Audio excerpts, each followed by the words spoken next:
Magandang gabi po mga kapatid at magandang araw naman sa iba nating mga kasama sa ganitong ginagawa nating pag-aaral ng mga salita ng Diyos. Kapatid na Jeriel, Magandang gabi po sa inyong lahat. okay, bago po tayo magpatuloy, tayo po muna ay mananalangin. Ama namin Diyos, dakila at makapangyarihan ka po sa lahat. Sa iyo ang banal na kapurihan. Niluluwalhati ka pong patuloy ng aming mga kaluluwa. Dahil sa pinamamalagi mo po ang aming buhay at lakas, patuloy mo kami na binibigyan ng pagkakataon para aming masambitla ang iyong banal na pangalang Yahuwah, na dakilang Diyos ng Iglesia ni Yahushua sa mga huling araw na ito. Aman Diyos, patuloy kaming mag-aaral ng iyong mga salita. Pakitulungan mo kami at pakibasbasan na sana ang iyong mga katotohanan ay patuloy po na lumago sa aming mga kaisipan.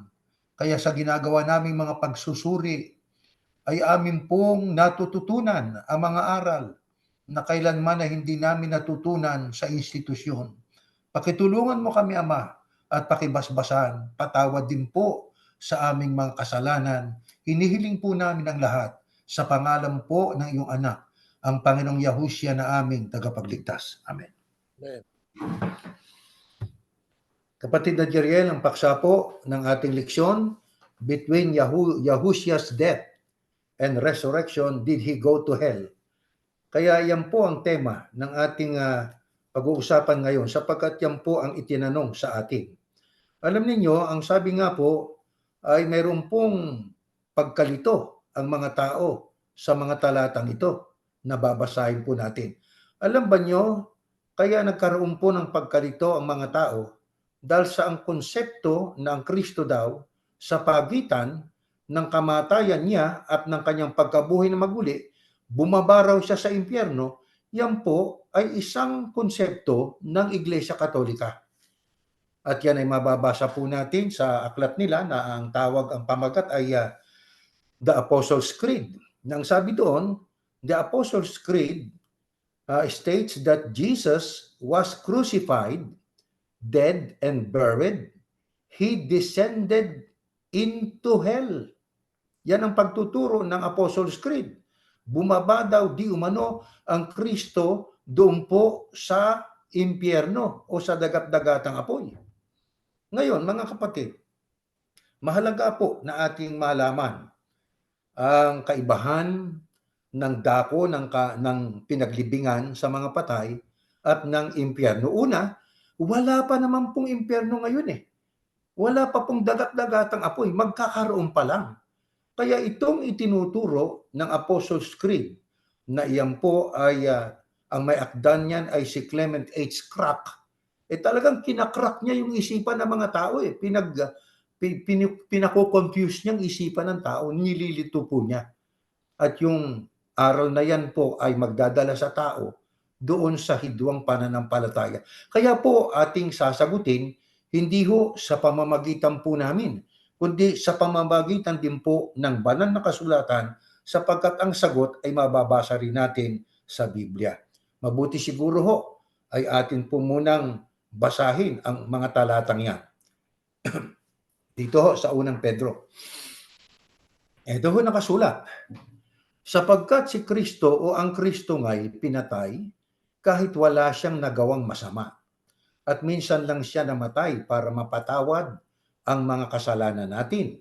Siya na walang kasalanan ay pinatay alang-alang sa atin na mga makasalanan para madala niya tayo sa Diyos.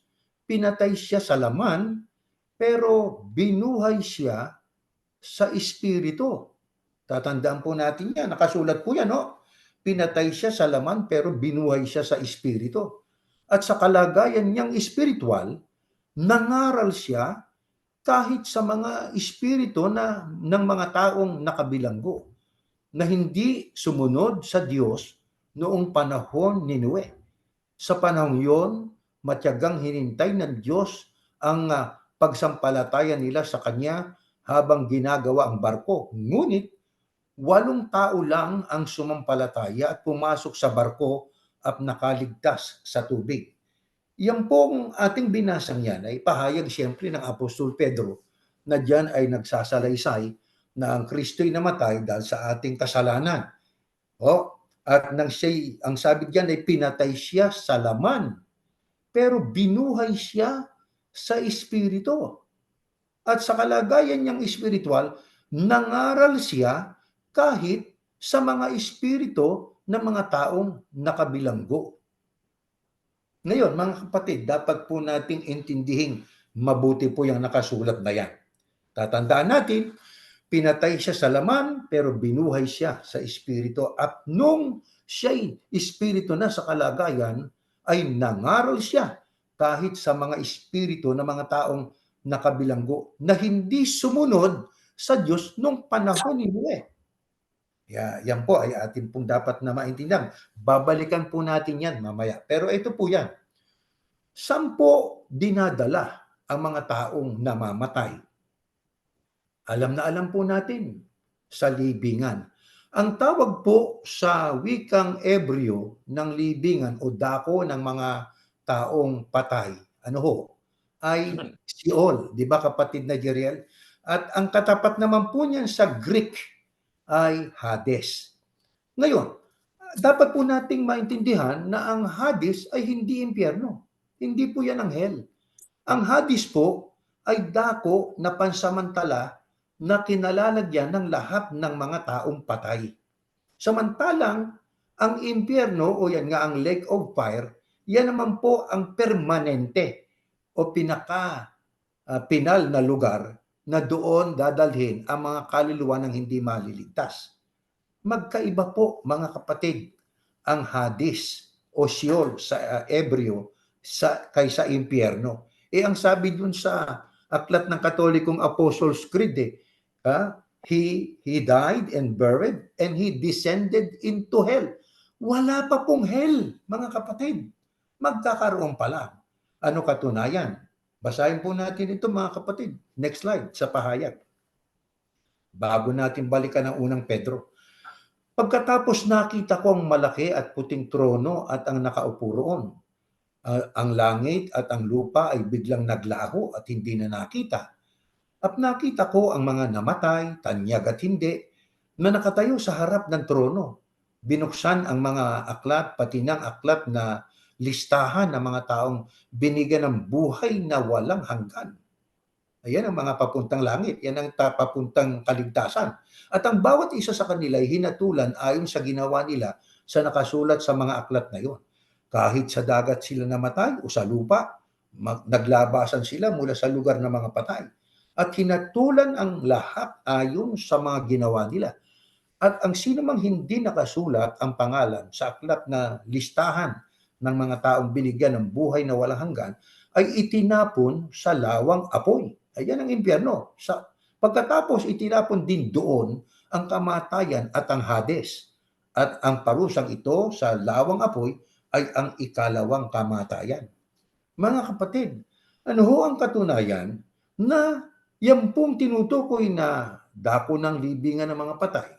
Ang tawag sa Sheol, sa Greek ay Hades, ay hindi yan ang impyerno. Diyan sa binasa ho natin yan po ay Apokalipsis, pahayag, Kapitulo 20. Na yan na nga po ang tagpo na kung saan tapos na ang 1,000 na reign ng Panginoong Yahushua. Yan ang tagpo na ang demonyo at diablo, ibig kong sabihin, ang diablo ay pakakawalan after 1,000 years. At ang kanyang mga nadaya ay kanyang ihikayating lulusubin yung kampamento ng mga banal. Saka darating yung apoy. Kaya ang sabi nga dyan, nakita kong malaki at puting trono at nakaupo roon. Ang langit at ang lupa ay biglang naglaho. No? Maglalaho pa lang, hindi agad-kaagad. Kailan maglalaho ang langit at lupa? Ayon sa ikalawang Pedro 3:7-10. Abay, pagkatapos po na sila ay kukubkub doon sa bayang ban o sa millennial reign ng Panginoong Yahushua, sa millennial kingdom niya, no? Sa kampamento ng mga banal, ang tawag sa ibang talata ng Biblia, hindi nila makukubkub yun hindi nila maaagaw yun, sapagkat darating na yung apoy. Mamamatay sila lahat ngayon. Di ho ba? Pagkatapos sila ay muling bubuhayin. para humarap doon sa malaki at puting trono. Bubuksan yung mga aklat. Yung may maliligtas papuntang langit, yung nakatala ang pangalan doon sa listahan sa aklat ng buhay. Meron naman po na bubuhayin din pero sila'y itatapon sa lawang apoy. Pansinin natin ang mga huling talata po pagkatapos para mapatunayan natin iba yung Hades kaysa sa impyerno. Para kasi sa Katoliko, ayon sa Apostles' Creed, yun daw pong Hades, yun na rin daw po ang hell o dagat-dagatang apoy. Pansinin ninyo sa mga huling pangungusap sa talatang ito. Ang sabi, pagkatapos, itinapon din doon ang kamatayan at ang Hades. Alin yung doon? Yun ang lawang apoy, yun ang apo ang impyerno. Pag sinabing inihagis yung kamatayan at ang Hades, ay yung Hades ay dako ng mga taong doon sila inilibing, di ba? Mga dako ng taong patay. Ihahagis po. Sa sentido kasi na hindi naman sila kasama sa maliligtas eh. Bakit? Hindi po nakatala ang kanilang pangalan sa aklat ng buhay sa langit.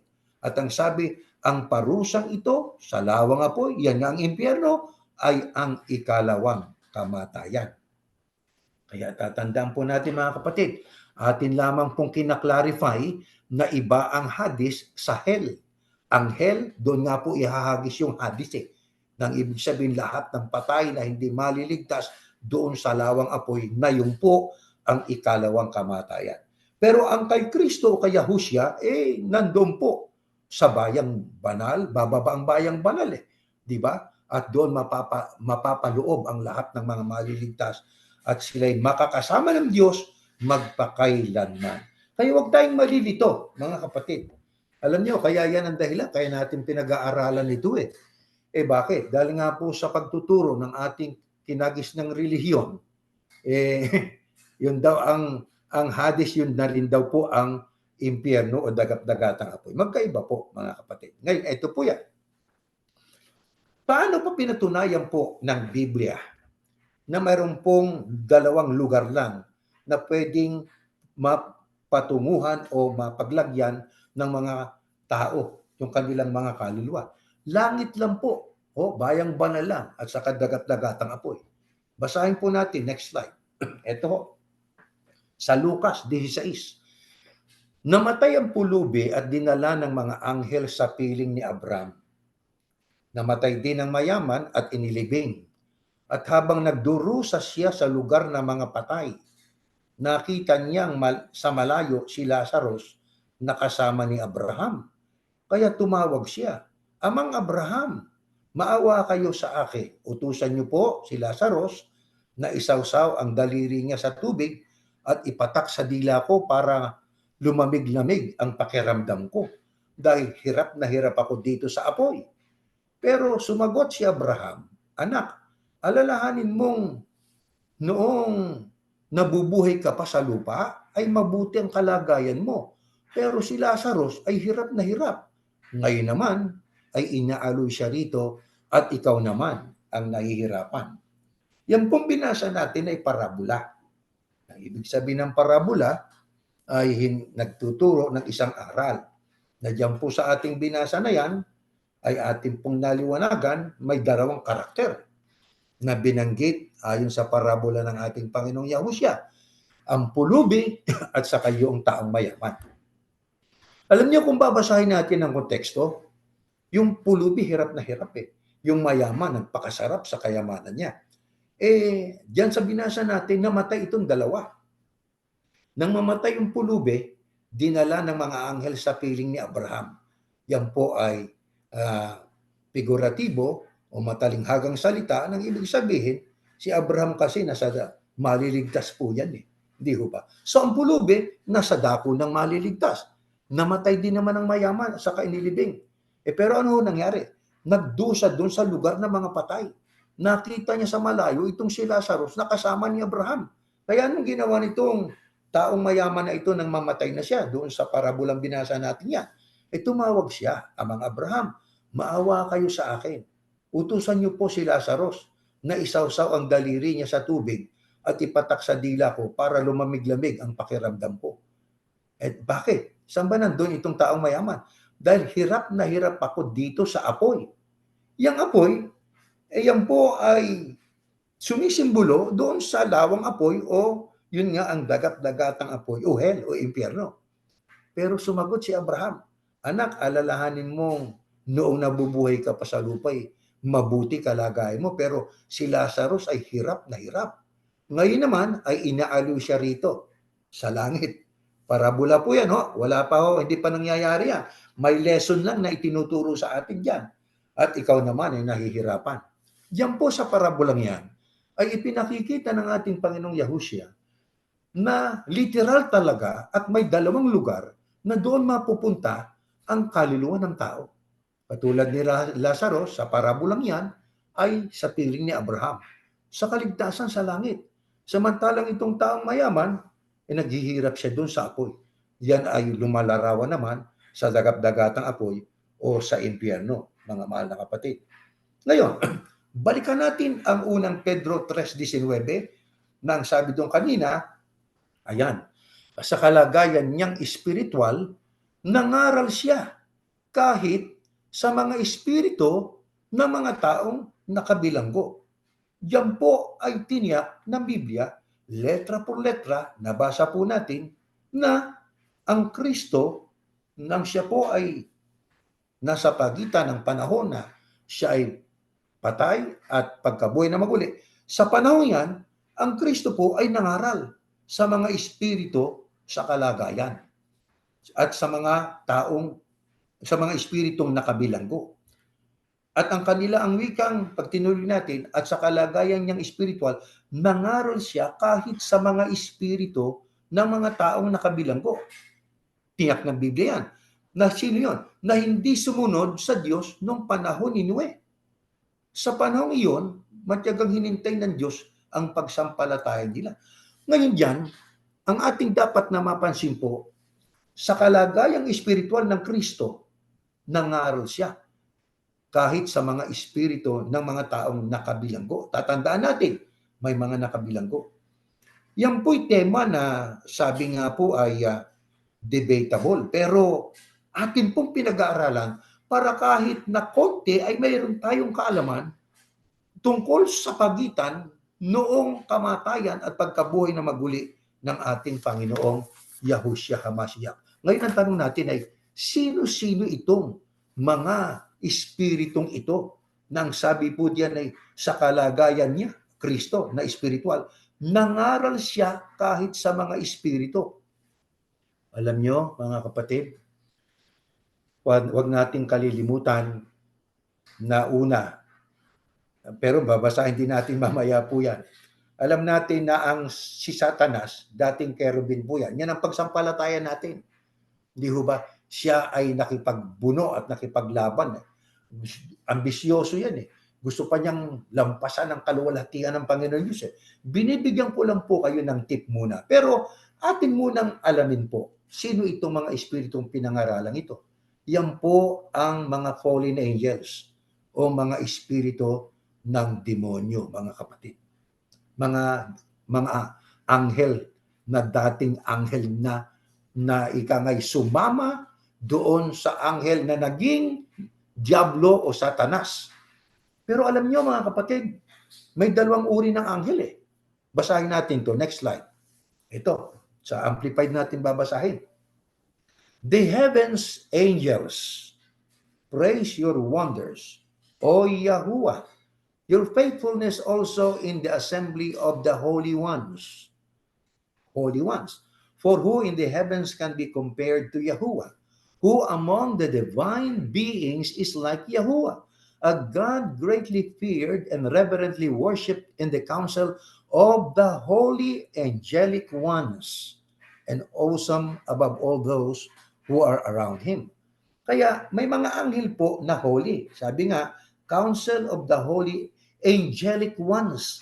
Kaya may mga anghel po na fallen angels, na yun po ang mga demonyo. Masasamang espiritu po yun. Meron namang mga anghel na banal, na kauri ng Panginoon Diyos. Ngayon, siyempre, tatandaan po natin, kung mayroon pong mga masasamang espiritong nakabilanggo, ano po, meron namang nakakalaya. Hindi naman kasi lahat ng masasamang espiritu o demonyo ay nakasama ng diablo ng ihagi sa lupa. May mga natira rito sa mundo. Di ho ba? Yan ang kampon ni Satanas, yung mga demonyo na yan. Ano katunayan? May mga demonyo.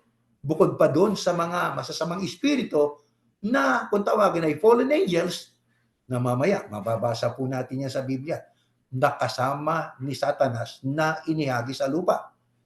Ito katunayan na may marami pang demonyo dito sa mundo sa ngayon. Noon, panahon ng Kristo, maging nung panahon panguna hanggang ngayon. Pakinggan po natin ito sa unang Timoteo 4:1. Malinaw ang sinasabi ng banal na espiritu na sa mga huling araw, tatalikod ang iba sa pananampalataya nila sa Diyos. Ito ngayong panahon natin. Kaya hindi ho katakataka na sa mga huling araw na ito ay marami hong tumalikod sa pananampalataya sa Diyos. Kanino sumampalataya? Sa leader nila. Di ho ba? Kaya kung ano yung ituturo ng leader, kahit na yun ay kontra sa pagtuturo ng Panginoon Diyos, yun ang sinusunod nila. Bakit? Tatalikod nga sila sa Diyos eh. Anong gagawin nila? At bakit sila tatalikod? Susunod sila sa mga mapanlinlang na mga espiritu at itinuturo ng mga demonyo. O ano katunayan? Na nang ihagis ang si Satanas, na naging Satanas, hindi lahat ng anghel na masasamay kasama niya. May natira dito sa mundo. Katunayan nga po panahon ni Apostol Pablo po yan Ang sabi niya malinaw ang sinasabi ng banal na espiritu na sa mga huling araw, tatalikod ang iba sa pananampalataya nila sa Diyos. Kaninong susunod? Doon sa mapanlinlang na mga espiritu at itinuturo ng mga demonyo. Kaya may mga demonyo pang natira dito sa mundo. Kung atin nga pong itutuloy nga yan ang dalawa sa araw ng demonyo, bawal ang mag-asawa, bawal ang kumain ng karne. Natupad po yan sa Katoliko, sa pare, bawal mag-asawa. Pag mahal na araw, bawal ang kumain ng karne. O ito pang pruweba na mayroong talagang masasamang espiritong natira dito sa mundo. Yan nga ang mga demonyo. Beto, pakinggan po natin. Sa 2:19. Naniniwala ka na may iisang Diyos, mabuti yan. Pero kahit ang masasamang espiritu man, ay naniniwala rin at nanginginig pa nga sa takot. Talagang, kaya nga dito sa mundo ngayon pagka nagkasala ang isang anak talagang may pagkademonyo ka, di ba? Mga bukang bibig na mga magulang sa mga anak na matitigas ang ulo Bakit? Sapagkat ang tao, kaya nakagagawa ng kasamaan, bukod sa tukso na itong diablo na ito, na pangunahing kalaban ng Diyos, may kakampi siya, mga demonyo. Yan po ang umuudyok sa atin para tayo po ay malinlang na gumawa ng kasamaan. Ito pa po ang katunayan na sa panahon natin ay marami pa rin mga demonyo bukod doon sa nakasama ng diablo ng ihagi sa lupa. Pakinggan natin. Lucas 8:30. Tinanong siya ni Yahushua, ano pangalan mo? Sagot niya, Kawan. Dahil maraming masamang espiritu ang pumasok sa kanya. Nagpatuloy sila sa paglalayag hanggang sa makarating sila sa lupain na mga Geraseno na katapat ng Galilea. Pagkababa ni Yahushua sa bangka, sinalubong siya ng isang lalaking taga roon na sinasaniban ng masasamang espiritu. Hindi lang isang espiritu, masasama, hindi marami. May isang lalaki, sinasaniban ng masasamang espiritu. Matagal na itong walang suot na damit at ayaw tumira sa bahay, kundi sa mga kuwebang libingan. Nang makita niya si Yahushua, sumigaw siya at lumuhod sa harapan ni Yahushua. At sinabi niya ng malakas, ano ang pakialam mo sa akin, Yahuwah o Yahushua, na anak ng kataas-taasan Diyos? Nakikiusap ako sa iyo, huwag mo akong pahirapan. Sinabi niya ito dahil inutusan ni Yahushua na lumabas ang masamang espiritu sa kanya. Matagal na siyang sinasaniban nito at kahit tinatalian siya ng kadena sa kamay at paa at binabantayan, nilalagot niya ang kadena at pinapapunta siya sa demonyo sa ilang. Yan po'y talinghaga na ito po'y isang pangyayaring naganap talaga, literal, na ang Panginoong Yahushua ay mayroon pong ay nakasalubong na tao, isang lalaki na inaalian ng masasamang espiritu. Madali sabi, talagang dito sa mundo, marami pa po mga demonyo o masasamang espiritu bukod sa ating mga nabasa na. Ito pang pruweba, mga kapatid. Maging si Pablo, pakinggan natin ang pahayag niya. Next slide sa Korinto. No, not at all. I am saying that these sacrifices are offered to demons, not to God. I don't want you to participate with demons. You cannot drink from the cup of the Lord and from the cup of demons too. You cannot eat at the Lord's table and at the table of demons too. Yan po ay si Pablong nagsasalita dyan. Oh, ang sabi, I am saying that these sacrifices are offered to demons, not to God. Kaya maraming mga demonyo. O di ho ba? Yan ay tungkol sa Lord's Supper po yan. Binanggit ng Apostol Pablo. Ang sabi nga, you cannot drink from the cup of the Lord and from the cup of demons too. Kaya maraming demonyo, bukod pa sa mga demonyong nakasama ng Diablo o ni Satanas nang ihagi sa lupa. Ano katunayan yan? Next slide po, Revelation. Pakibasa po natin, kapatid na Jeriel.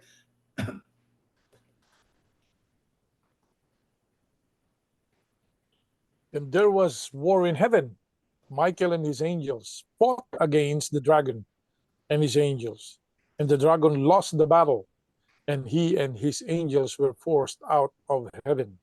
This great dragon, the ancient serpent, called the devil, or Satan, the one deceiving the whole world, was thrown down to the earth with all his angels. Kaya diyan maliwanag po, kapatid na Jeriel, na nagkaroon po ng pakikibaka doon sa langit eh.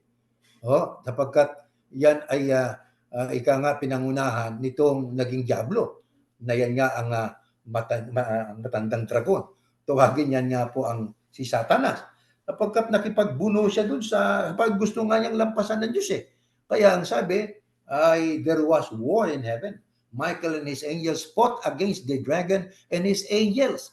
Yang mga angels na yan po ay espiritu sa kalagayan, pero naging mga demonyo po yan, masasamang espiritu po yan. Inihagis sa lupa. Nang ihagis sa lupa, ay naging Satanas at naging Diablo ito. Sino kasama niya? Ayun no. The one deceiving the whole world ay si Satanas was thrown down to the earth with all his angels. Hindi naman ibig sabihin ng lahat ng all ay tumutukoy sa lahat, di ba? Parang po ano lang yan, forever eh, di ba? Forever na napakaikli, 3 araw lang. Kaya hindi lahat. Di ba? Hindi lahat sapagkat kung lahat, ito common sense lang. Kung lahat ng demonyo ay kasama ng Diablo nang ihagi sa lupa, wala na hong magtuturo ng aral ng demonyo. Wala na hong matutuksong mga tao siguro. Ang mga demonyo na yan, yung kakampo ni Satanas eh. Para ang mga tao ay mabuyo at gumawa ng lahat ng uri ng kasamaan. Di ba?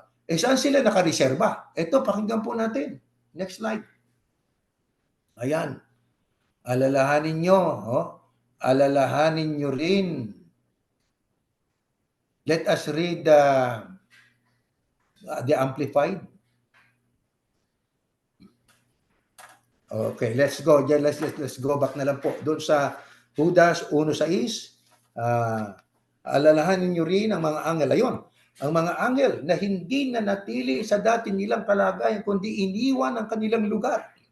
Ginapos ng Diyos ang mga yon ng mga kadenang hindi mapuputol at ikinulong sa napakalalim o napakadilim na lugar hanggang sa araw na hahatulan sila.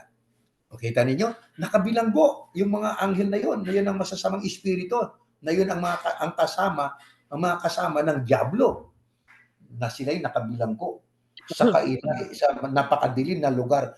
Hanggang kailan po sila ron mananatili? Hanggang sa araw na hahatulan sila o haaraw ng paghuhukom, mga kapatid. Ito pa sabi ni Pedro, dito pa sa 2:4. Next slide.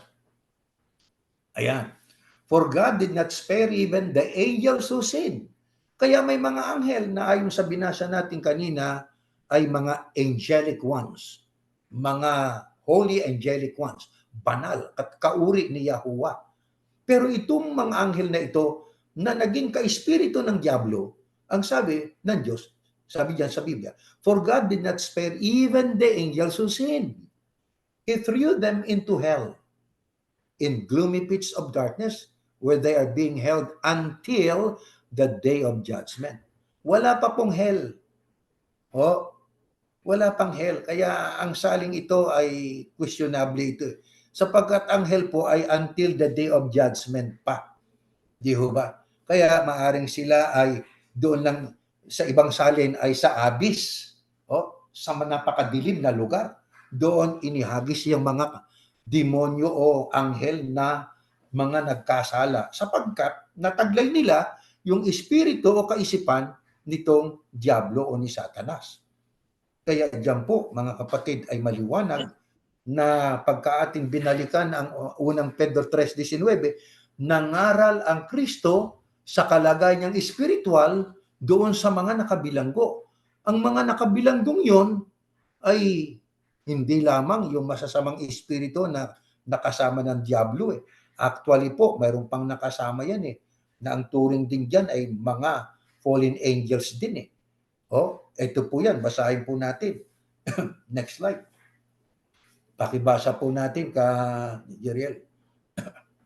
Now it happened when men began to multiply on the face of the land, and daughters were born to them, that the sons of God saw that the daughters of men were beautiful and desirable, and they took wives for themselves, whomever they chose and desired. And the Lord said, My spirit shall not strive and remain with man forever, because he is indeed flesh, sinful, corrupt, given over to sensual appetites. Nevertheless, his days shall yet be 120 years. There were Nephilim, men of stature, notorious men on the earth in those days, and also afterward, when the sons of God lived with the daughters of men, and they gave birth to their children.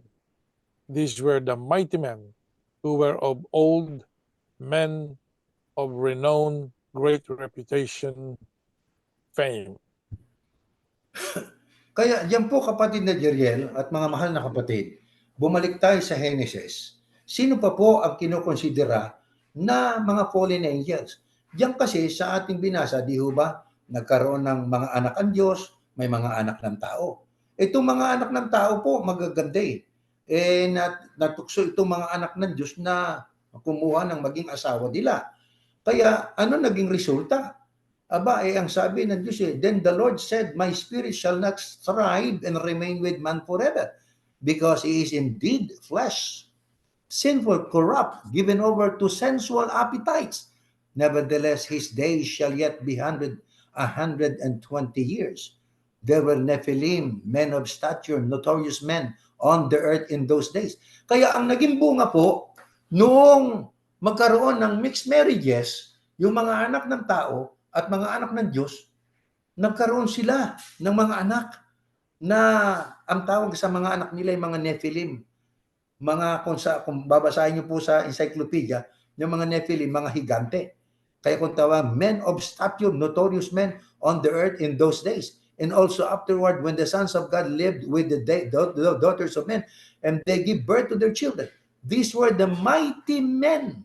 Kaya pag binasa ninyo, pag ginugil po ninyo ang Nephilim, mga giant. Kaya bunga ng kasalanan, nadagdagan ang bilang ng mga tao na naging taglay nila yung masasamang espiritu. Ano dahilan? Paglabag po sa kalooban ng Panginoon Diyos. Di po ba? Kaya nga po sa ating mga pag-aaral sa nakaraan ano nga po ang sabi? Pag yung nagdi-destroy sa aking templo, I will destroy the destroyer, sabi ng Panginoon Diyos. Sa paanong paraan? Nadi-destroy ng tao ang templo. Ang templo ito sa pamamagitan po ng false doctrine. Kaya pagka tayo tinuruan ng doktrinang mali o lisya sa katotohanan, winawasak nilang templong ito. Ano sabi ng Diyos? Wawasakin kita, ikaw na nagtuturo idwang pananampalataya.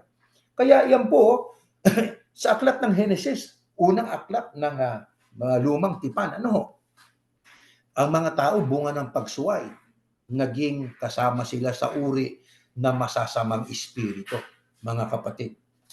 Kaya kung ating lalagumin, mga kapatid, ang ating pinag-aaralan ito, ang Kristo ay namatay, inilibing, at siya'y binuhay na maguli. Sa pagitan ng panahon yon, siya po ay bumaba, hindi sa hell, kundi doon po sa mga taong nakabilanggo. At maaring itatanong niyo mamaya, paano nangyari po yun? Mamaya, malalaan po natin yan, mga kapatid. Pero balikan po natin itong 3:19, English natin babasahin. Anong sabi po riyan? Anong sasabihin ng Kristo?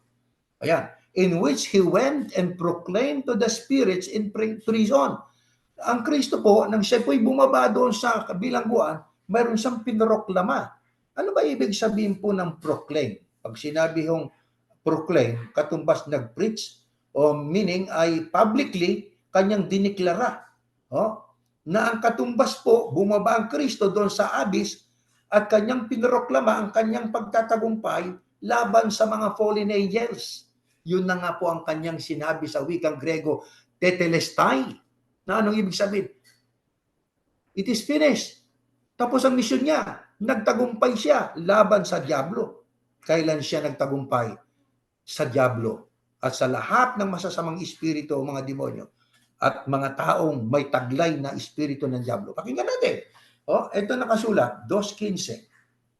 When he had disarmed the rulers and authorities, those supernatural forces of evil operating against us, he made a public example of them, exhibiting them as captives in his triumphal procession, having triumphed over them through the cross. Kaya diyan niya isinigaw yung salitang, it is finished, tetelestai, na yan ang kanyang diniklara nang siya'y bumaba sa abyss. Kailan yon? Sa pagitan ng siya ay pinatay at inilibing at sa pagitan ng siya po ay binuhay na maguli. Yan po ang nakasulat sa unang Pedro. Hindi natin iniimbento po yan. Yan po ay nakasulat sa Biblia. Ano itong ating pinag-aaralan? May kaugnayan sa magaganap pagdating ng araw ng pagbabalik ng ating Panginoong Yahushua. 1,000 years siyang maghahari. Pagkatapos po niyan, ay pakakawalan si Satanas. May magaganap pa dyan. Nakareserba. Sinong nakareserba? Yung kampo ni Satanas. May mga taong namatay na taglay ang masasamang espiritu sapagkat nagpa-impluensya nalinlang ng diablo at ng mga demonyo nakareserba sila sa araw ng paghuhukom. Ngayon, ang sabi pa po dyan ay mangangaral sila. Let's go back sa first verse po natin sa unang Pedro po para lang ating ma-refresh sa isip natin. Ang sabi po dyan sa unang Pedro, ayan sa 19, at sa kalagayan niyang espiritual, ang Kristo po yan, nangaral siya kahit sa mga espiritu ng mga taong nakabilanggo. Ngayon, sino yung mga espiritu ng mga taong nakabilanggo? Edi yun po ang mga masasamang espiritu na naakit ng diablo. Nakabilanggo po yun. Pag sinabi nakabilanggo, hindi po sila nakakalaya. Pero dito sa mundo, meron pa rin mga natirang mga demonyo. Na yun po ang tumutukso sa lahat ng tao sa mundo sa patnubay ng kanilang pinakahari. Sino nga ba hari nila? Ang Diyos ng sanglibutan. Sino nga ba Diyos ng sanglibutan sa ngayon? Ayon kay Pablo sa 4:4 ng 2 Korinto, ang diablo. Di ba? Ang sabi, nangaral siya ang Kristo kahit sa mga espiritu ng mga taong nakabilanggo na hindi sumunod sa Diyos nung panahon ni Noe. Ano ibig sabihin po niyan? Kasama po sa bilangguan, alam niyo kung sino?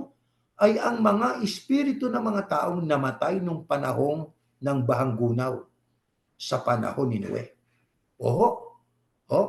Pinangaralan sila ng Kristo na mayroong tatlong maaaring kahulugan, mga kapatid. Una, ito ayon sa mga Bible scholars, babasahin na natin. Kaya natin pinag-aaralan, gamitin natin ngayon ang ating sentido komon, yung ating lohika, para ating ma-discern. Dapat ba nating paniwalaan? Itong kanilang pananaw Ang Kristo po nagturo sa isang figuratibo sa pamamagitan ni Noe nang sila'y nasa laman pa itong mga tao. Ito ibig sabihin buhay pa. Ano ibig sabihin ng figuratibo? Yan po'y salita o mga parirala o phrases na ginagamit hindi sa karaniwang kahulugan, kundi sa imahinasyong kahulugan. Kaya nga figuratibo.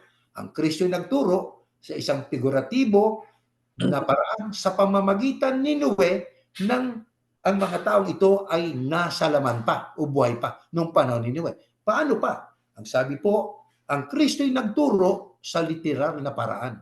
Sa paanong paraan? Sa pamamagitan po ng Espiritu Santo na kumakatawan sa Mesyas na pumatnubay kay Noe upang magproklama sa mga tao tungkol sa darating na bahang gunaw. Ang pagtuturong ito ng ating Panginoong Yahusya, kailan nangyari po? Sa pagitan ng siya po ay namatay at inilibing at sa pagitan noong siya'y hanggang sa siya'y buhay maguli, mga kapatid. Ayon po sa ating pong pinag-aralan ito, ang mga espiritong ito'y tinatawag na mga nakabilanggo dahil umiral sila sa isang espiritual na kalagayan nang isulat ni Pedro ang unang Pedro 3:18 hanggang 20. Kaya mga kapatid, diyan po sa ating pinag-aralan, maliwanag po na nararagdagan ang ating kaalaman. Hindi ito itinuturo doon sa institusyon o sa Iglesia ni Cristo. Bakit? Kasi ang sabi, hindi itinuro daw ng sugo, kaya wag nating paniwalaan. Paano kung nakasulat sa Biblia at napaka-interesting na pag-aralan po ito? Isipin ninyo na ang Kristo pala, nang siya pala ay namatay, sa laman lang siya namatay, pero binuhay siya sa Espiritu. At nang siya binuhay sa Espiritu, yun nga sa kalagayan niyang espiritual, nangaral siya kahit sa mga espiritu ng mga taong nakabilanggo.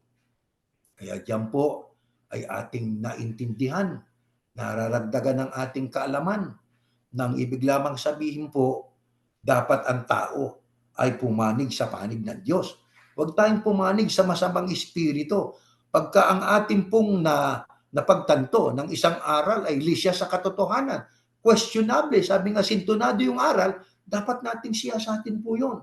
Sapagkat kung hindi natin siyasatin yun, baka tayo hindi natin namamalayan na tayo nalilin lang na ng mga demonyo o ng diablo. Di po ba, mga kapatid? Teka muna, ito bang si Noe ay nangaral nga ba talaga? Baka hindi. Basahin nga natin ito, ikalawang Pedro po, 2:5. Ayan, sa pinakahuling talata natin pinag-aaralan, sa ikalawang Pedro 2:5 to 2:5 yun. And if he did not spare the ancient world, but protected Noah, a preacher of righteousness. But protected Noah, a preacher of righteousness, with 7 others when he brought the judgment of a flood upon the world of the ungodly. Baka hindi mo nangaral si Noe. Aba, hindi ho. Maliwanag po. God protected Noah, a preacher of righteousness. Sa makatwid, ang ginamit ng Diyos na kasangkapan para mangaral at iproklama ang nalalapit na bahanggunaw sa mga tao. Isipin niyo kung gaano katagal, 120 years siyang nangangaral ng righteousness, ng kalooban ng Panginoon Diyos. At ang pinaka-ultimate nga ay sumakay sila sa daong, pinagtawanan pa eh.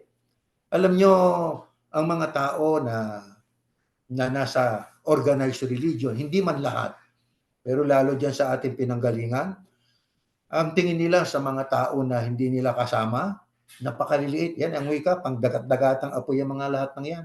Pang impyerno yung mga yan. Hindi maliligtas yung mga yan. Ganon sila kung magsalita.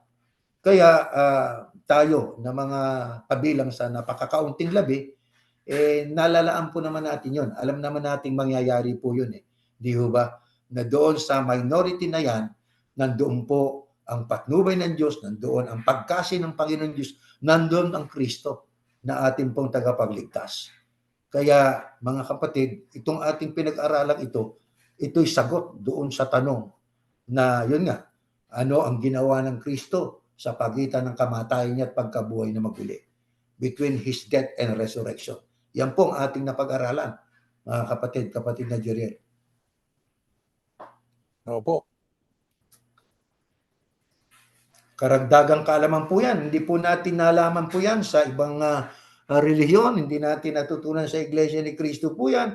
Pero nakasulat, kaya dapat nating pag-aralan. Di ba? Ang sabi nga po ay read, basahin natin at ating matututunan ang mga kalooban ng Panginoon Diyos. Sumagana kayo. Ang sabi, sumagana kayo sa kaalaman tungkol sa Diyos. Ayan, pinasasagana tayo ng Diyos sa pamamagitan po ng pagbabasa natin nitong ating mga pinag-aralan katulad ngayon sa ating nadagdag sa atin yung kaalaman na ang Kristo pala nang mamatay sa laman, binuhay siya ng Diyos sa Espiritu, nangaral siya at yan po ang ating naliwanagan ngayon. Kapatid na Jeriel? Yan hindi literal, ano? Baka isipin ng mga nakikinig, literal na nangangaral ang ating Panginoong Yahushua. Yun ay isa espiritu, in spirit, no? Yung espiritu niya, yun ang tumitimo sa mga tao. Yung iniwan niya nung siya'y buhay pa. No? Yung itinuro niya. Actually, itinuro na yan ng mga naunang propeta. Itinuro yan ni Noe, tinuro yan ni Moises, tinuro ang tungkol sa kanya. At nung mamatay siya, yung sinabi niyang tapos na, ibig sabihin, nabayaran na ang kasalanan ng mga taong nagkasala. Ibig sabihin, bayad na sila. Kaya, yung sinasabing bumaba siya sa impyerno, no? Mali po yun. Nangaral sa pamamagitan ng Espiritu. Hindi talagang literal, binabaan niya yung impyerno. Wala may pang apoy. impyerno na yun. Hades po yun, Hades, hindi impyerno yun. Ang yung nagturo ng sinasabi impyerno, nila yung hell Apostles' daw Creed. Ibig sabihin, namatay siya. So, yung kamatayan, yung Hades kasi, tsaka yung tinatawag na Sheol, Dako ng libingan lang yun. yun ay dako ng kamatayan yan. Ibig sabihin, sa panahon natin, ano tawag doon? Sementeryo. Cementerio, yeah. Oo. Ibig sabihin, nalibing siya. Oh, yun lang ang ibig sabihin nun. Pero hindi yun yung hell na apoy. Ha? Kasi nga yun ang paliwanag ng Iglesia Katolika. Yeah. Kaya dapat siya sa atin maraming nangangaral, siya sa atin natin. Di ba? Yung bang kamatayan ng Panginoong Yahushua nung siya'y mamatay at mabuhay sa maguli. He went down to hell. Ibig sabihin ba pumunta siya doon sa ilalim ng lupa na may apoy? Ganun ba yun? Mali po yun. Maling interpretasyon ng Katoliko yan. Kaya Interpretasyon nila yun. Para sa kanila, kapatid na Erning, tama yun. Tama yun. Ngayon, hindi natin kini-question yung kanilang pananampalataya. Para sa atin, hindi tayo sang-ayon doon sa sinasabi ng Iglesia Katolika. Kaya, ito, pinag-uusapan lang natin, ano ba ang mas malinaw na paliwanag sa mga nababasa natin sa Biblia. Yan nga yung pagkakataong namatay ang Kristo at nabuhay ang Kristo. Yung pagkakataon na yon. Dahil merong pananampalataya na sinasabi, hindi, pumunta siya sa hell. Kinausap niya yung mga prisoner. Diba? Parang kinausap. Pero tayo kinausap po, ang ating paninindigan, una, ako bilang isa, mali ang pagtuturo ng Iglesia Katolika sapagkat wala pa namang hell. Kasi ang hell ay magkakaroon pa lang yan pagkatapos pa ng 1,000 taon, gaya ng alam na po natin sa ating mga pinag-aralan. Kaya dyan sa ating pinag-aralan, ibig lang sabihin may mensahe. Sa atin, questionable yung tinuturo nila. Sabi nga hindi tayo hahatol. Hindi natin pinatutunayang tama tayo, mali sila. No? Ibig sabihin, questionable. Hindi ko mapaniniwalaan. Bakit? Marami pang question At saka yung question, hindi nila kayang sagutin. Pagka nag-debate, pag nag-debate kasi sa aral ng Biblia na ginamitan natin ng common sense at lohika, pag hinanap mo yung lohika, wala yun ang lohika sa kanila. Kaya ako bilang isa, talagang yung Apostles' Creed nagligaw sa mga tao. Ang binabaan ng Kristo, Hades, Sheol, dako ng mga espiritong nangamatay. Na symbolically, nangaral siya doon. At ang mga tao na bago na namatay ng panahon ng Banggunaw, nabasa natin sa unang Pedro, yun ang talagang nakasulat puro, mga kapatid. Tsaka tandaan natin, Tandaan natin yung nakasulat. Kasi nga dapat bawat anggulo eh. Ang pangataong namatay o pumunta doon sa Sheol, pumunta doon sa Hades, wala nang alam yun. Hindi mo na pwedeng pangaralan talaga yun. Pwede bang pangaralan yung mga taong nasa Hades? Yung nasa Symbolically, sa figuratibo, figuratibo, figuratibo. pwede. Sabi nga, ano ang ibig sabihin nun na pinangaralan yung mga nandun sa Hades? Meron ba silang may maririnig ka pa ba kung ikay nasa Hades? Ang tao ay So, spiritually sa kalagayan nila ay nakasulat doon ay sa Pedro, kung ating babalikan, yun ang aking sinasampalatayanan. At walang imposible sa Panginoon Diyos. Lahat ng yan ay magagawa ng Panginoon Diyos yan. Di ho kaya ba? nga, itong pag-aaral natin, mga kapatid, subject sa pag-unawang mabuti. No? Gagamitin Kasi talagang tayo, common mga sense. kapatid, ito lang yan. Tayo bilang mga tao, may limitasyon ng ating kaalaman. Hanggang doon lang tayo sa sinabi. O sige, nangal siya, Nakasulat pero nakasulat. wag na Doon tayo. tayong, wag na tayong mag-isipan ng kung ano pa man na para bagang, pag namatay pala ako, mapapangaralan pa ako. Kaya nga, hindi yun ang sinasabi diyan. No? Hindi yun ang sinasabi diyan. Sabi nga pag ang tao'y namatay, maliwanag ang nakasulat sa Biblia. Pag ang tao'y pumunta sa Sheol, pag ang tao'y pumunta sa Hades, wala na siyang alam. Matatapos ng lahat. Yun ang nakasulat. Kaya ito ay sinasagot lang natin yung sinasabi ng Iglesia Katolika. Pumunta doon, nangaral na parang pinalilitaw nila na bumaba sa hell. Yun ang sabi nila, di ba? Yun ang nakasulat. Doon sa Apostles' Creed yun, hindi sa Biblia yun. Yun ang nakasulat sa sinasabi nila Pumunta doon sa hell para pangaralan yung mga nakapirisyon doon. Para bang may buhay na gumagalaw doon. Doon sa hell na yun. Yun ay figuratibo lang. No? Hindi natin dapat isipin na parang live na katulad ng nangyayari sa ibabaw ng lupa. O bueno, mga kapatid, tayo po ay natatapos na. Tayo po ay mananalangin na, kapatid na Jeriel.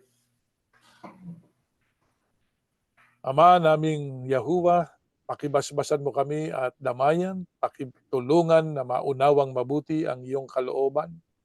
At kami ay patuloy na magsaliksik ng iyong mga katotohanan. Patawad po sa aming mga pagkukulang, pakiingatan kami sa aming mga pagpapahinga. Pangpatuloy kaming maglingkod sa tamang pamamaraan. Sumasampalataya kami, Ama, ikaw ang aming kasama, sa pangalan po ng Panginoong Yahushua na aming tagapagligtas. Amen. Amen. Okay. Sige Sige po, mga po. kapatid. Hanggang sa susunod po.